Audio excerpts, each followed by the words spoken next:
let's move on to Yeah. to a happier topic. Yeah. Authoritarian surveillance. I mean, this is we gotta. So, Chris, have you followed the amendment, the privacy amendment, and that's been going on there? A little bit. Because this, I have a lot of anger about this because I've been covering this a lot. So there was a privacy amendment in the Senate bill, because they're about to reauthorize the Patriot Act, because why not? It's a great piece of legislation. Nobody read it. But only ruined my life for a decade, Ron. It's totally no kidding, right?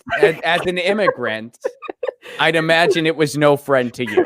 It's a solid piece of. It really put me in my place. I was getting mouthy as a 14-year-old, and I really needed the fucking Patriot Act to tell me where I stood. I can only imagine as an immigrant how shitty that act. I mean, it's horrible to everybody, but I mean, especially. To like you as an immigrant, it's unreal. And so they're reauthorizing that because, why not? And so what happened was the privacy amendment, which was a good thing. That amendment was good. It gave to get our internet browsing history, they would need a warrant. And that failed the Senate by one vote. It almost went through. It failed by one vote. And there were a lot of senators who likely would have voted the right way who weren't there that day. One of them being Bernie Sanders. Yeah, okay. Mm-hmm. We don't know why he wasn't there. If there's an explanation, I still haven't found it. But Bernie wasn't there that day. Not cool. And so it failed by one vote. Now, what happened was it went back to the House. Now, the Speaker of the House, Nancy Pelosi, who we can usually count on to do the right thing, she's spectacular. She has the ability to, she can just tack the amendment back on. And then it could pass the House, then it could go to the Senate, where, hopefully they would do the right thing this time. So there was a lot of public pressure on her to do that. I even called the office. I bribed them with ice cream in my voicemail. I was like, look, I got Nancy Pelosi's favorite ice cream flavor, Tears of the Poor People. I'm ready. I'm going to mail it her way. Just do the right thing. We disagree on most things, but just do the right thing here. And she didn't. Oh, no. What? No. I'm so surprised. So she was about to do it. And then what ended up happening was Adam Schiff, the guy who, when the cameras are on, talks about how Trump is this huge public enemy number one, and he's a foreign asset, and he's this and he's that. Adam Schiff, he plays this. He's a resistance hero, rah. Except when it comes to expanding Trump's spying powers or fast-tracking his judges or basically doing anything policy-wise to oppose Trump, then Adam Schiff is hook, line, and sinker with everything. Adam Schiff he expanded Trump's spying powers multiple times, and he's doing so again here. Adam Schiff put in a loophole that weakened that amendment. Why? Because Adam Schiff is a failed show business person. He's a failed actor turned politician who became a lackey for the CIA in the FBI. He doesn't care. He wants to be in their club. He has a James Bond fantasy. So he's never seen a war that he doesn't like. He's never seen an authoritarian surveillance measure that he didn't like. And this is no different. It doesn't matter that Trump's in the White House, because guess what? He doesn't actually oppose Trump. He's the snake stung. He's a grifter's grifter. And this guy... And so this guy weakened the amendment to the point where no one was supporting it. So Nancy Pelosi realized she didn't have the support in the House to get the reauthorization of the Patriot Act through and the FISA ordinance through. So they canceled the vote. Whoa, sounds like we actually won one. Hold that thought, Krish. Uh-oh. Not so fast. We haven't won yet. I mean, it's a good thing if they just totally stamped out the whole reauthorization, because the Patriot Act sucks a bunch. Yeah, wasn't there something called like the sunset provision that was put into place to specifically end it that they keep ignoring, or they keep pushing it back or something along those lines? There was something about that. I don't know all the details off the top of my head, but yes, there is something like that out there that would have just ended it, that they've still just keep pushing down the road. But so here's what's happening. So she realized the House just doesn't have support for this act at all. Like, people were upset that the privacy amendment was gutted. They were upset that it didn't pass the Senate. Then it was gutted in the House by Adam Schiff. People are, there's public outcry over this. Digital rights organizations like Fight for the Future, like Free Press, they're all leading the fight here. So Nancy Pelosi realized, okay, this whole reauthorization likely won't get through the House. There's too many people paying attention. Yeah. Too many elected officials are going to have to not stand by this thing. I'm canceling the vote. So that's what she did yesterday night, as of the recording of this now, she canceled the vote. Here's what she's trying to do, and this is breaking. So here's what Fight for the Future. Here's how they sum this up. Late last night, we defeated an attempt by Speaker Pelosi to ram through a reauthorization of FISA and the Patriot Act surveillance authorities. So now she's trying to use a conference committee in an end run around by her own party. What? So basically, by moving this to conference, Nancy Pelosi is explicitly threatening to weaken the bill even further. So to be clear, House Democrats are threatening to blow up protections specifically for journalists and religious minorities. This is an absolute disgrace, Fight for the Future goes on to say.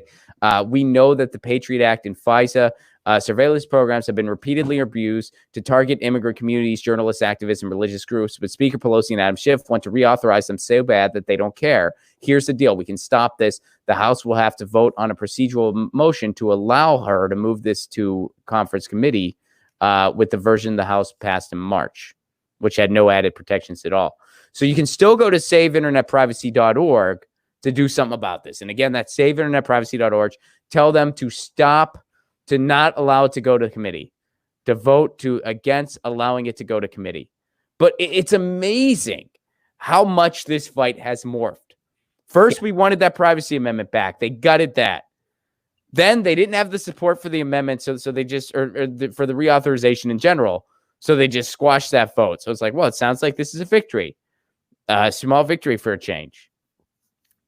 Then they're like, well, we're just going to do it in conference committee.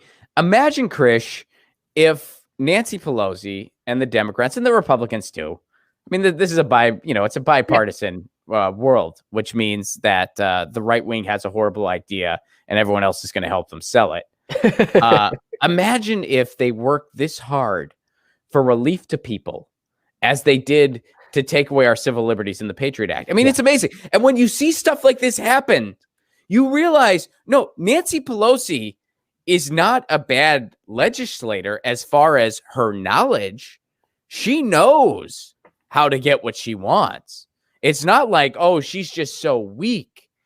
It's that, no, she's bad politically, so she only puts the work in when it comes to screwing over the people and helping out our donors. So like this whole, this completely, people who are like, well, the Democrats are just so weak. And it's, in many ways, yes, that's true. But also it's like, they know when to be strong. They're strategic. They'll be weak when it comes to standing up to horrible right-wing policy. They'll be weak then. But when it comes to helping out the Patriot Act and screwing over the people, then all of a sudden, they know every trick in the book to get what they want. So this is beyond just, oh, the Republicans are so mean and the Democrats are so timid, and that's why our government's not better. Like, no. This is both sides screw you. One side is more subtle about it than the other. Yeah, it's funny is she made an excuse about Pramila Jayapal's bill, the paycheck guarantee, which is basically UBI. Like that was essentially what it was. Yeah, and it mirrors what most other countries are doing. It mirrors England, they're doing 80% of everyone's wages right now. And they're pretty much just putting things on hold for businesses so everyone can kind of come back, which by the way, we don't do that here. When we say we're helping out small business, it's not actually helping small business. It's helping small business, which means, hey, big corporations, we got some cash for you. Come get it. And that's what all these PPP things, that's what all of it has been. But that's the thing is she doesn't, what was the excuse she gave Pramila Jayapal, which was, oh, well, if we do this, well, the Republicans are going to knock it down. Right? Yeah. Oh, the Republican, but I'm doing this because the Republicans are the Republicans are meanies. And strategically, again, she's totally tone deaf. But this is she's playing dumb. Right. She's playing dumb. Name me one time Mitch McConnell has said, I wonder what the Democrats will think of this. Right. I want to do something terrible, but the Democrats might get mad. He doesn't do that. He's steadfast. He's strong-nosed. He doesn't care. Why? Because he's serving the elite and he doesn't have to be subtle about it. Nancy Pelosi has to be a little more subtle about it, but she knows what she's doing. Right. I mean, it's this weird 4D chess that the Democrats play, which is part of the reason why I've never called myself a Democrat. It just like when I was younger, it was like, oh, this party seems to be less shitty. Like that's essentially where it was. But now it's just like that's what they're doing. They're playing this weird 4D chess, gaslighting you on a bunch of these issues where they know how to fight for bills. They know how to fight for things to get passed. So her argument for saying, oh, we can't pass this paycheck guarantee thing because the Republicans might get mad.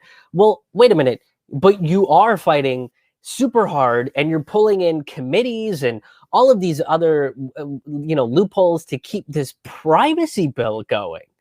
Yeah. To reauthorize the Patriot Act. Selective fighting. Very selective fighting. Yeah. Like you are gung-ho, but when it comes to actually helping out the American people, it's like, oh, well, we'll throw you another $1,200 and maybe that'll work. Maybe. Is that even, I don't even think that's happening at this point. That was, I think right that was now, in the early part of the Heroes, whatever the Heroes Act ended up being is. Yeah, like, and I heard it's not like it's probably not gonna. But yeah, I don't know. Probably not. Yeah, I heard it wasn't. I haven't heard anything new about it, but the last time I checked, it was like, yeah, that one-time payment, we'll do that again. You know that thing that didn't work before? Let's just do it again, which is like, yeah, okay, kind of like trickle down. You're going to just keep pitching that over and over again. Well, it's like that Paul Ryan meme. They're just like, hey, we gave this a bunch of money and it didn't work. We have to give it more money. But that's literally what they're doing. It was originally a meme to make fun of Paul Ryan, but it's like, no, that's what our government has been doing this entire time. Hey, the PPP thing was a disaster. We need to give it more money. We need to give more to the banks and nothing to people. It's going to work the fifth time, we swear. And it's like, no, it's not going to work. This was really just a huge wealth transfer where people are getting richer. I mean, what do you call a country that is on its way to getting its first trillionaire? Well, simultaneously, people are lined up for food like the Great Depression. That's a failed state. That is a failed state. That's definitionally what that is. Yeah, this is the end of the empire. And I mean, and then look, and then that's the other thing, right? Is like this is an attempt to try to squash any sort of real resistance in coming in and trying to look through your browsing data without any sort of warrants. Is like, why would you need to do that? And every person that anytime you make a privacy argument, well, if you're not doing anything wrong, then it's not a big deal, right? It's like it's not a big, and it's just like, yes, it is. It's unconstitutional. That's why do you want authoritarians to determine whether or not you're doing anything wrong? That's the other thing.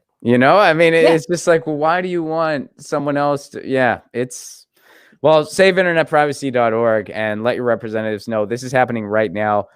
Tell them not to let it go to a conference committee. Yeah, it's so shady they can even operate this way. I mean, it's unbelievable.